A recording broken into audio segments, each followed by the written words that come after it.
ఎవ్వరిదో పాపం అంటూ నిందలు వేస్తూ ప్రతినిత్యం అందరము చేసిన తప్పే చేస్తూ ఉన్నాం మను నిత్యం. ఇవ్వాలేం కొత్తది కాదురా మనుషుల్లో ఈ మూర్ఖత్వం, అందరినీ నిందిస్తూ ఆనందించడమే మన తత్వం.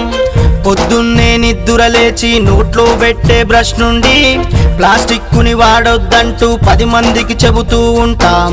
మార్కెట్లో కూరలు కొంటూ రకానికో కవరిమ్మంటూ మన లెక్కకు వచ్చేసరికే చెప్పిన మాటలు వదిలేస్తాం. మార్పే రాదా మనలో, ఇది పచ్చని భూమిని పిచ్చిగా మార్చిన మార్పే రాదా మనలో, నిలువెత్తున ప్రకృతి చిక్కున చిక్కిన మార్పే రాదా మనలో, ప్రతి ఒక్కరి ఆయువు లెక్కలు మారిన మార్పే రాదా మనలో, మన నొక్కిరి బిక్కిరి చేసి తొక్కిన ప్రపంచపు వినాశనానికి ప్రధాన హేతువు ఈ ప్లాస్టిక్.